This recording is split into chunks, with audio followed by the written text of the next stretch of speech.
ছাত্র আন্দোলনে শহীদদের পরিবারগুলো কেমন আছে? ১৯ জুলাই যাত্রাবাড়িতে নিহত রবিউলের কামরাঙ্গীর চরের বাড়িতে গেছেন সহকর্মী আমিনুল ইসলাম। সরাসরি চলে যাচ্ছি সেখানে। আমিনুল, নিহত রবিউলের শোকাহত পরিবার এই মুহূর্তে কেমন আছেন? তারা কি বলছেন? তাদের কোনো দাবি বা চাওয়া আছে কিনা জানাবেন।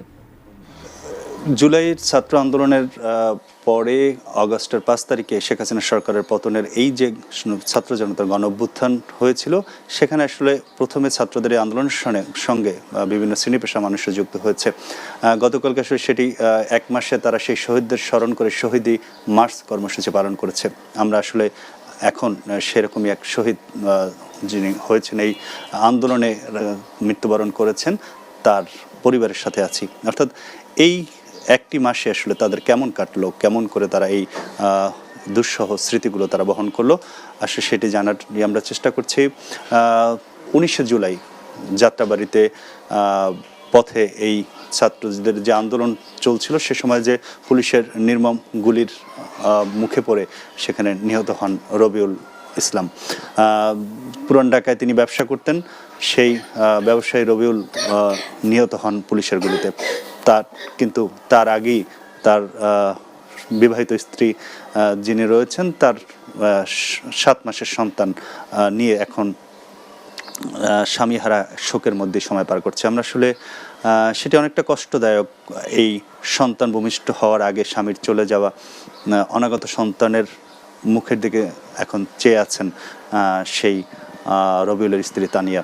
আমরা সেখানে আছি একটু সেই তাদের সেই দুঃসময়ের কথাটি, সেই স্বামী হারানোর তার যে বেদনা, আসলে সেটি একটু তার কাছ থেকে আমরা একটু তার মুখে শুনতে চাই। আসলে সেটি যদি আমরা দেখাই, আসলে স্বামীর ছবি নিয়ে বসে আছেন তানিয়া, অনেকটা বুকে প্রচণ্ড কষ্ট, ব্যথা, অন্যদিকে নতুন এক অতিথির আগমনের অপেক্ষা। একটি আসলে এরকম একটি সময় আসলে সেই জীবনকে তাকে বরণ করতে হয়েছে, যে গণ অভ্যুত্থান যেটি হয়েছিল, সেই অভ্যুত্থানে তার স্বামীর এই নির্মমভাবে তাকে প্রাণ দিতে হয়েছে। আপনি তার যে অনাগত সন্তান নিয়ে কিছু স্মৃতির কথাও বলেছিলেন, তার কিছু সেটা নিয়ে কিছু পরিকল্পনা করছিলেন। আমরা সেটিও একটু আপনার কাছ থেকে শুনি যে কি ইচ্ছে ছিল তার। ওর অনেক ইচ্ছে ছিল যে ওর সন্তানের নিয়ে অনেক কিছু করবে।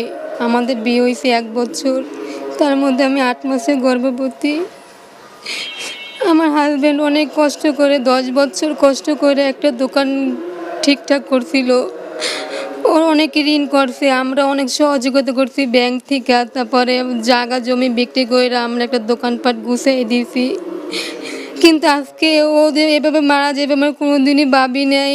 আর আমাদের যে দোকানটা, এখন পর্যন্ত আমরা কিছু করতে পারি না, আমাদের সব কিছুই শেষ। আমার ভাই নাই, আমার বাবা নাই, আমার দেহার মতন কেউ নাই। আমার সন্তানের ভবিষ্যৎ কি, আমার ভবিষ্যৎকে আমি কিছুই জানি না। আমার কে দেখবে? আমার দেহের মতন কেউই নাই, আমি পুরো এতিম হয়ে গেছি। আমার হাজব্যান্ডের 2টা ফ্যামিলি চালাইতো, আমারও দেখতো, আমার তার ফ্যামিলিও দেখতো। আমাদের এমন একটা অবস্থা, ও ছাড়া আমাদের ফ্যামিলি অচল। আমাদের দেখার মতন কেউ নাই। আমার সন্তানের কি হইবে আমি কিচ্ছু জানি না। আমরা একটা বিচার চাই যে আমার স্বামী এইভাবে মারা যাইব কোনদিন ভাবি নাই। ও গুলিতে মারা গেছে।